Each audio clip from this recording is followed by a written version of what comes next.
continuous process to ensure social justice, equality, and to protect rights of individuals. I request you now, sir, to address this August gathering and share your views with us on democracy.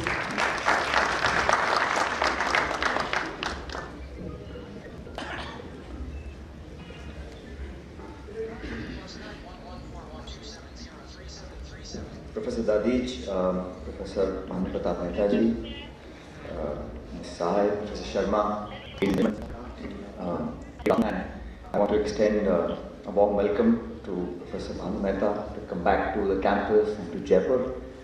And as you heard, a very intellectually stimulating talk by Professor Mehta. And he's a very smart man because उन्होंने शुरू में कहा कि हम professors के पास कोई समाधान नहीं और होना भी नहीं चाहिए। समस्याओं का व्याख्यान करना हम लोगों का धर्म है और कर्म है, हम करेंगे। And I think he very articulately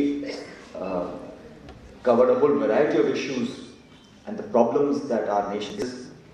And there is a reason why he thinkers on political economy, political science, and the state of affairs. And the moot point being that he can actually stand up and say what he's thinking, whether it is for the government, against the government, for a particular leader or against. I think those are qualities for which Pratapji is very well known for. I really respect him.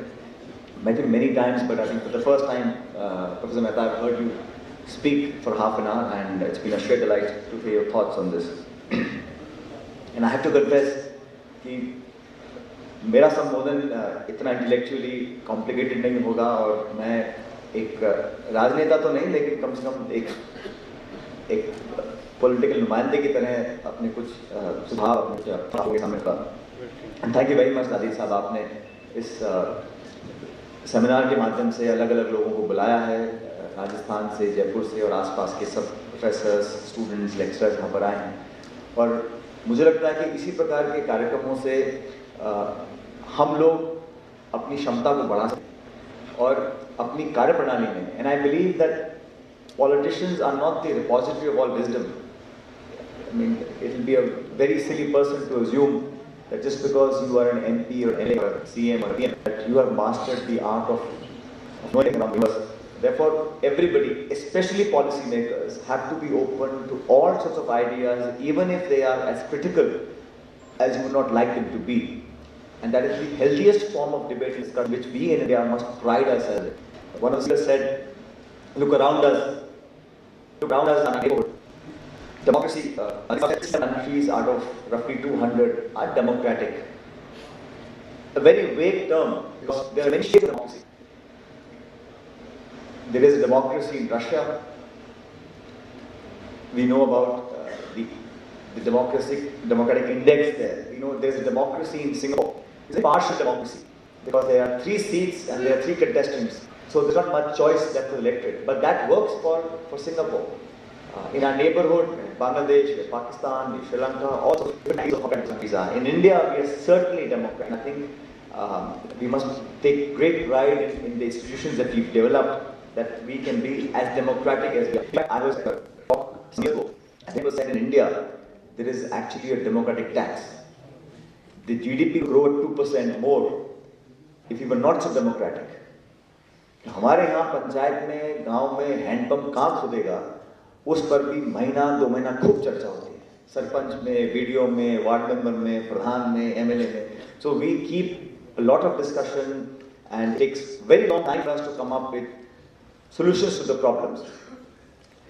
Now it takes a long time, but I think inevitably always that once the decision is taken, it happens for the good. Everybody's views is heard, accommodated to an extent, and then we decide to do the things that we need to do. Therefore, the comparison between China and India is not fair, because in China, to my mind, there is no discussion about whether the road should grow from here or whether the land should be acquired or not. That decision is taken on a Monday morning, and Tuesday afternoon the work starts. But in India, there is a lot of discussion. Therefore, people say that if we could decide much more quickly, our economy would grow, we would have much more growth and opportunities, etc. But given a choice, I would still choose the system that we have in our country because it's much crowded, it's much positive. At any rate, it gives us political dividends. I mean, the topic is about institutions and processes. And Pratapji mentioned a lot about the challenges that we have, the transformations we require in our judicial, political reform processes to be able to achieve the kind of growth that our country deserves. You know, democracy is not really about having tall leaders. We've had exceptional leaders, right from Pandit Nehru onwards to date. But I'm of the opinion that a few dozen or a few hundred or even a few thousand political leaders don't make up a democracy.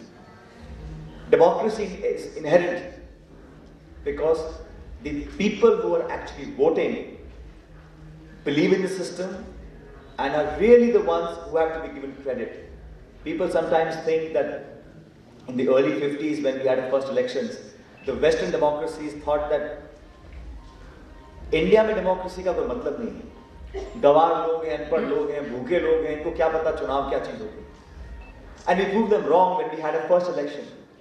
The fact that we had party symbols, people couldn't read very well, they were not literate, there was no mass media, but still they could choose which political ideology, which party they wanted to elect to assemblies in parliament. There were 5,000 MPs and MLAs in 52, all over India. And today we have millions from sarpanches all the way up to the Prime Minister of India. So democracy has grown.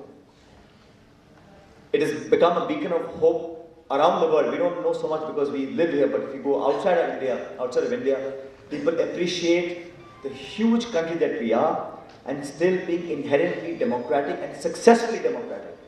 The transition of power is never contested in this country. We take it for granted.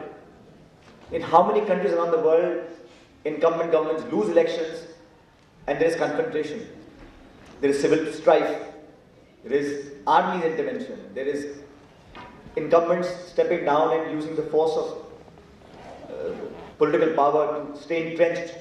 In India, however tall a leader is, however strong a majority is, if you lose, within hours people resign and the next government comes into force.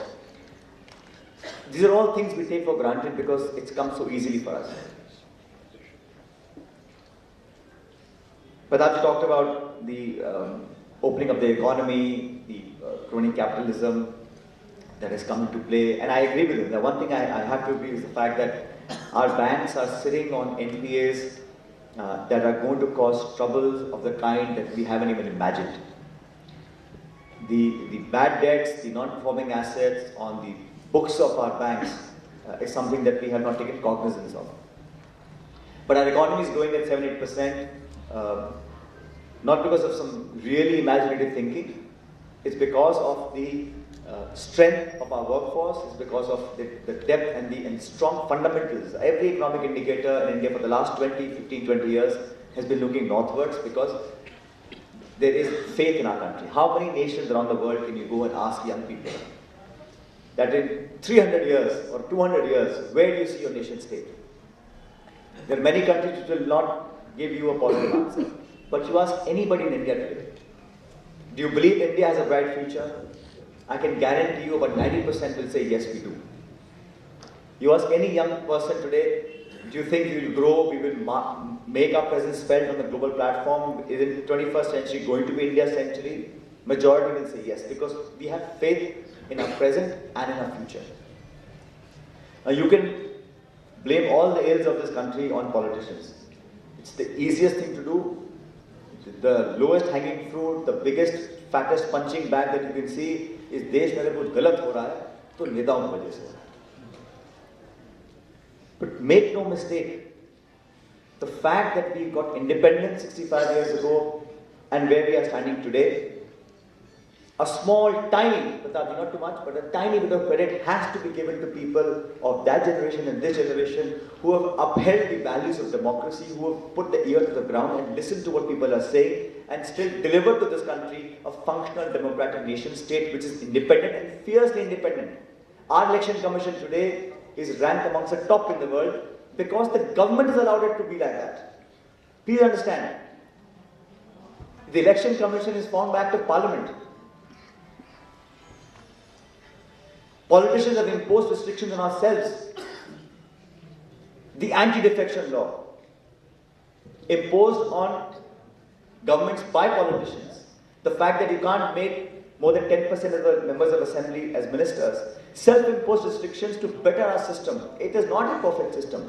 No one will ever say that Indian democracy is the best, most perfect model in the world. But for the country that we are, there was talk about diversity. Imagine Europe, where majority of people are, let's say, white, mostly Christian. How many countries are there? 27, 28, 30 countries. And they still have issues of border, of trade, of ethnicity, of race. Look at India.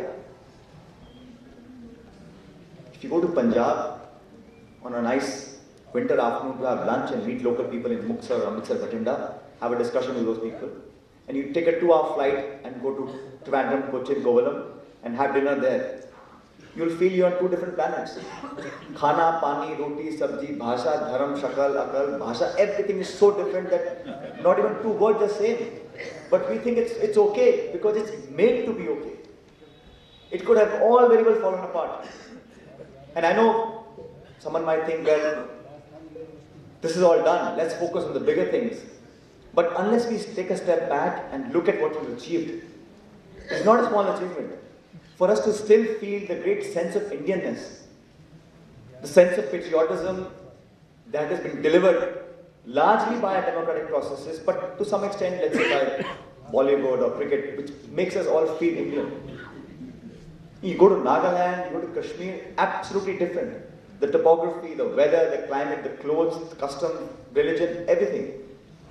And yet we believe, every young person in India believes that India will grow, India will make its presence felt, and will be able to be counted amongst the top countries in the world. But to be able to do that, we've got to surmount the challenges that Professor Mehta pointed out today. It's not about political differences. There are about 40 parties in Parliament. In fact, once in the United States, I was talking to one of the senators, Pratapji, I think he was from Texas, 8, 9, 10 years ago. And that time George Bush was president of the United States. And he said to me, he says, you know, Mr. Pilot, in America, if you scare people too much, because 9/11 just happened, if you scare people too much, they go mad. It goes all over the place. But if you don't scare them at all, they go fishing. So you've got to keep them right on the balance. You know, this threat of 9/11, Al-Qaeda, Jihad, Iraq, WMD, blah, blah, blah. So people are somewhat kept in balance. So politicians adopt different strategies. But I think the greatness of Indian democracy and its institutions and its faith is that the people of this country are far more intellectually savvy, far more wiser and mature than we give them credit for. Indian voters are the greatest levelers. If anybody flies too high, they know exactly what to do. And it's amazing how it happens without mass SMS, without WhatsApp, without television, because the editorial in the paper will say something, you can buy ad space, you can do media campaign, you can shower flowers from the helicopter, but people and the voters will know exactly what they have to do at the right time. And I don't know what magic it is, but I have great faith in how that happens.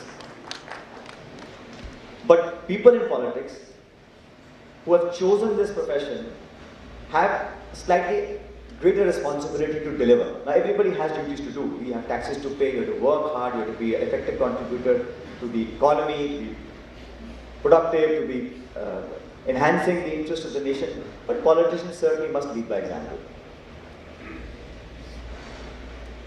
And politicians, really, frankly speaking, are not people who have been imported from overseas, who come from the skies, who are invented, you know, in laboratories. They're basically people who are studying here or teaching here, who go to, say, colleges, schools, universities. So the political setup of a country is by and large also a reflection of our societal makeup. I don't think every politician represents the society, but every politician does come from the same fabric of a society that we all live in. The great challenge of our times, and I think politicians of my generation, will ultimately be judged by the amount of economic opportunity we offer. You see, in the 50s and 60s, it was about state investing, making dams, roads, bridges, power stations. There was no private capital. Profit was considered evil, so state was doing everything. Running newspapers, opening hotels, running airlines. It was required. There were 4, 5, 10 industrialists and they didn't have the kind of money or the faith to invest into the economy. Then there was a 2-decade churning of social justice. Backward, forward, Dalit, movements came across, and people delivered social justice as a political gift to its voters, and that's why political parties came across, regional parties came across all over the country. Post-90s, it became about economy, about liberalizing, and I think whether it's the Congress or the BJP or the third front or the fourth front, whatever it is, I think the bandwidth within which we operate of our economic policy making has not changed to a great deal. There may be some differences, but by and large, the direction has not changed. And I think the great credit to our parliamentary process is that we've had about 9 governments since 91. And there's been no U-turn or a complete about-turn on major political or major economic issues. And that's something that people outside of India appreciate, and I think must take some credit for that development. Delivery.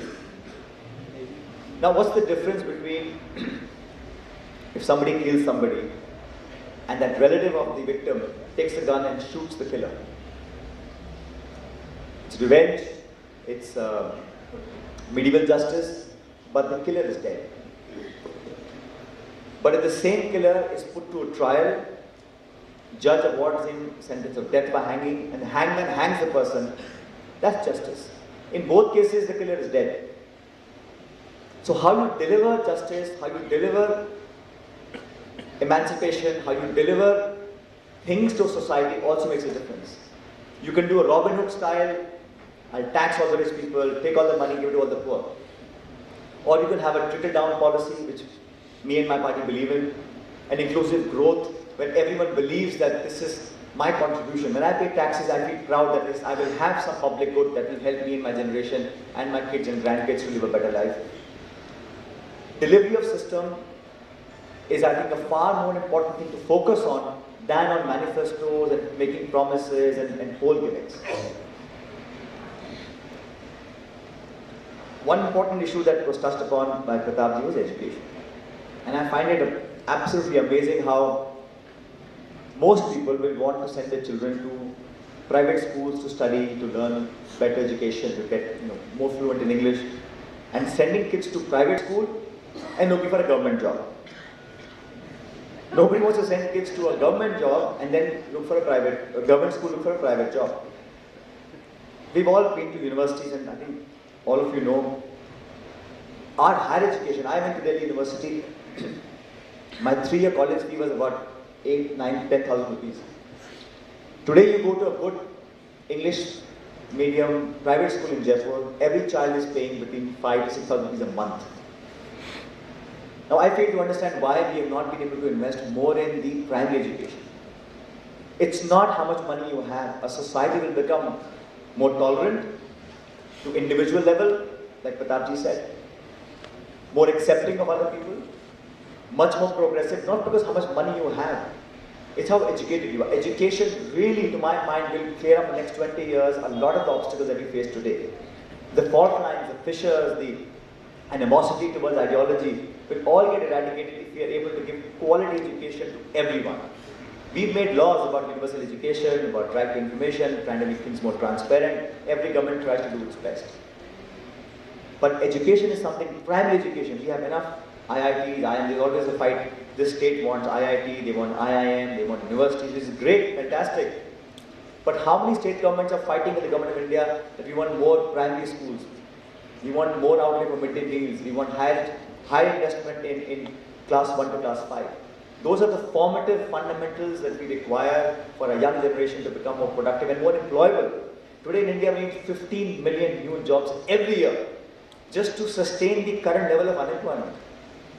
15 million a year in India. How are we going to be able to do that? this young population people keep talking about, the dividend, the growth, etc. In 10 years' time, if we don't find a way to absorb this energy and workforce, we are looking at a huge problem, a problem of the size that we haven't even imagined. So more thought needs to go into that. Finding faults with the process is very easy. You see, democracy around the world is never perfect. I mean, you see what's happening in the US. The kind of statements that we hear from one of the candidates in the Republican Party, outlandish. What Donald Trump says, it makes some of the statements by Yogi Adityanath and Swami Niranjan Jyoti, whatever name is, at the same level. So you will have outliers in society. Do they represent the thinking in India? Certainly not.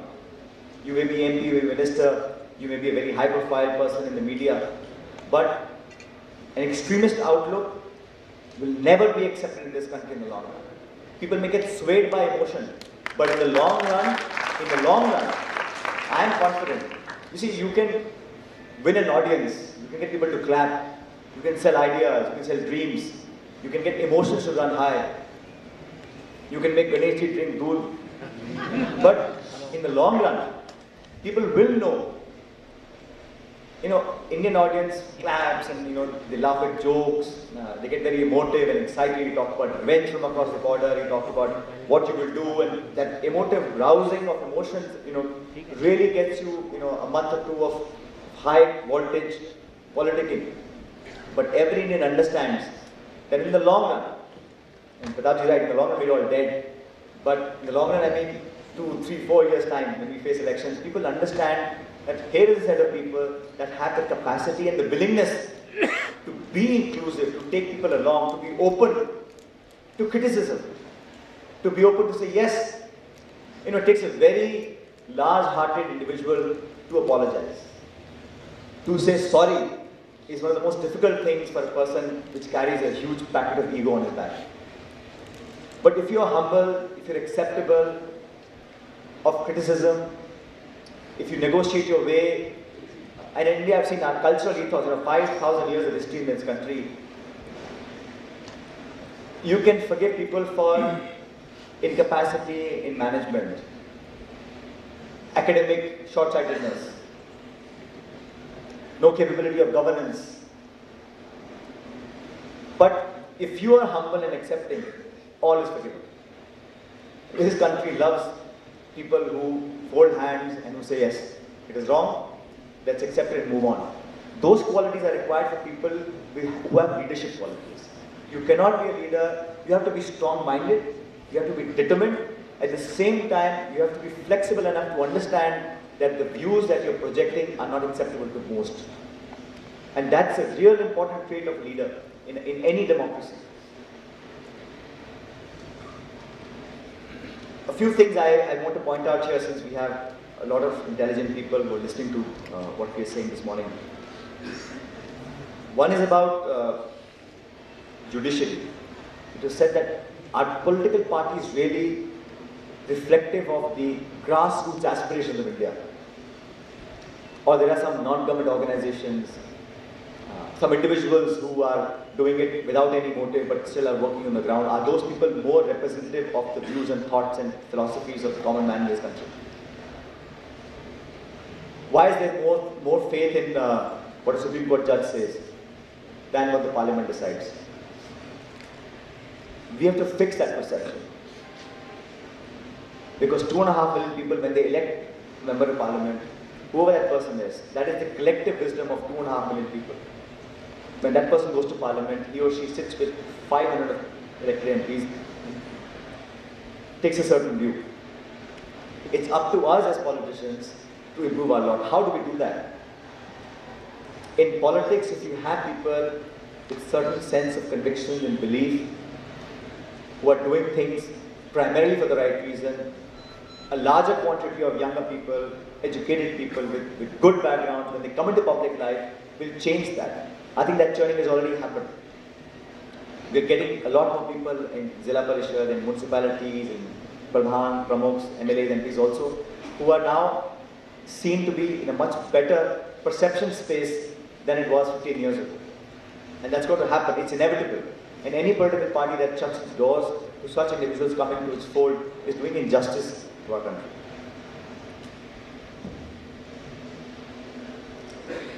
In terms of what the governments are doing or have done, it's important for us to grow. It can't be a jobless growth. I'm proud to say that I was part of a government that lifted 140 million people out of poverty. I'm proud to say that I was part of a government, despite all the criticism, we've lost elections, we've accepted with full humility. Whatever wrong did or did not happen, people blame, did not blame, elections happened, we are now in opposition and we accept that wholeheartedly. But there were good things that happened when we were running the show in New Delhi. I disagree with Pratapji. He says that the CSR is a bad concept, or at least it's a force of the state. Corporate social responsibility is not something that we impose the companies to give money as taxes. It's not even something that we're telling the companies that you must spend 2% of your profit in doing X, Y, and Z. The law states that your board and only some companies which have a turnover of, I think, 500 crores, I forget the details now, and are profitable for 3 years, who have a huge turnover, you decide amongst yourself what social responsibility act you want to do. Don't tell government, don't tell inspectors. You decide what you want to do, you do it in your area, you put on your internet website. That's it. And if you can't do it, you please tell the world why you don't want to do it. What is a CSR activity? You decide. You want to plant a tree, you want to open a school, you want to clean a sewage line, you want to open a hospital, whatever. You decide what you want to do, 2% of your profit, how you want to spend it, where you want to spend it, and it's your discretion. It's not something that is unknown in the world. And France and Philippines also have the same legislation, but not in the statute. We brought in a statute because we believe that it will enhance the goodwill of the entities that are making these profits. If you are an iron ore company mining in a tribal belt in Jharkhand and Chhattisgarh, and people around your factory, kids are dying of malnutrition, it's not that the state's abdicating responsibility, but if you are a good corporate citizen and you want to open a feeding center for your employees' children and grandchildren, it will hold you in good stead. I mean, Tatas have done CSR for generations. Jamshedpur was named after Jamshedji not because government wanted it to happen, people wanted it to happen. So if you are an entity, a corporate entity that is endearing itself to its citizens nearby and are doing things for the benefit of your own workforce, from saving animals, wildlife, environment, anything you want to do, but do it at your expense, how you want to do it, and just report on the websites. There is no inspector, there is no tax paid to the government. So I think it's something that every member of parliament, in fact we in politics in parliament, very rarely agree on some things. And when this was happened, this bill actually got passed at 11:30 at night. And from Ms. Mayawati to Mr. Mulayam Singh Yadav to the Communist Party of India, to BJP, to everybody in the Congress Party, everybody thought it's a good idea, not because we want to tax the rich, it's because we believe that people who are, companies that are earning huge turnovers must part some of their income into doing good for the people that's working with. That's what I thought is a good CSR policy. But again, it's only in places like India where you can have two views on certain things. And I'm very thankful for Pratapji to have raised it. I have heard this many times, people are for and against it. But it's the government's decision, passed by Parliament, and I'm happy that we did it. I didn't make many friends in the corporate sector. They all thought that Mr. Pilot is here to tax us till the cows come home. But that's something that we did in Parliament, and I'm quite proud of it. Last few points I want to make. We discussed about different democracies. Now, here's what I think leadership should do. I was listening to a speech by the Singaporean Prime Minister a couple of years ago. And he says, I think he was talking at a university, it was on television. So he says, young people across the world today are vying for the same jobs. Bankers, consultants, CEOs, IT companies. And he was extremely worried about the young generation coming from China and India, who have traveled, who have studied overseas, are competing with us for the same jobs, especially in the financial markets, financial sectors.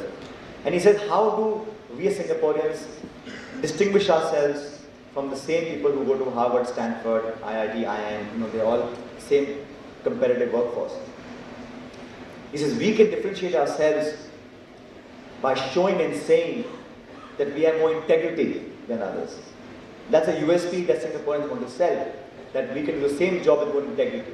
So you have to keep distinguishing yourselves to be able to be ahead of the curve in every space. In India, I've seen in the last 20 years, same doctors, lawyers, engineers, architects didn't have the confidence that young people today have. The same graduates of management schools today can take on anybody in the world. Same degrees, same courses, same capacities. 20 years ago, there was a shyness. Younger Indians were not so confident of giving a PowerPoint presentation, of giving a talk and talking to a few hundred people. But today, my God, young people, they're brimming with confidence. It's because there is a positiveness around what we are doing. All in all, our system of democratic functioning is not perfect. There's so many ills. I mean, we have to have state funding. We've got to root out money taking such an important part in our electoral processes. I think fighting a Sarpanch election is one of the most expensive things anybody can do today. And some of you know, a Sarpanch election is probably tougher than a parliament election. It's good that we have elections at lower level, but we've got to find ways of shortening campaign times, do state funding, somehow try and stop this downslide that we have in our election process. But in concept, the fact there is more devolution of power, that people in Delhi and Jaipur shouldn't decide on where the well will be, where the school will be, where the road will come. All that decision has to be devolved to the local functioning. We're doing it, I think, extremely well, but more needs to be done. I'm not a pessimist person. So I believe that no matter what the challenges are, no matter what problems this country might face, there was a talk about intolerance, about strife among identities. It happens in Europe, it happens in Africa, it happens in the US, which is supposed to be the most advanced country in the world. You've seen racial issues come up here and there, and India too. I'm also concerned that should we really be talking about making a mandir in Ayodhya, or should we talk about the 5% NPAs on our banks? Should we talk about getting more jobs, or should we talk about doing Ghar Wapsi? Should we talk about getting promises made by the incumbent government fulfilled? Should we talk about love jihad? Now, that's a judgment I leave for all of you to think about. But what is more important for our country is job for young people, investment in primary education, make sure that our country grows at its potential. We can punch above our weight, but we've got to be able to be allowed to do that. These diversionary things that we keep hearing about, some discussion on mandir, masjid, patthar lana shuru kar diya hai, all these things I think are not really going to help India move forward. In fact, it will make us much more complicated and confused in our journey to march to prosperity. So please think about these things. I think the university and the department has done a great service by calling some of us here. You may or may not agree with most of our thoughts. It doesn't matter. I think the real value is that in India we can have a discussion like this. I can criticize you, you can criticize me, but in most parts of our neighborhood, even this freedom is lacking. So we must cherish this, we must nurture this. We must have a much more open. I tell you, half the problems of our country can be solved if we can sit and talk about it. But if we impose our ideology, if we impose our thinking, if I tell you what textbook to read, I tell you what to eat, what to wear, what to speak, who to pray to, that's going to become unacceptable. So please open yourselves up, and I want to thank Dalit Saab for calling me and Pratapji for coming all the way from Delhi just to give a talk to all of us. And thank you all for listening to what we have to say. I wish you all the best.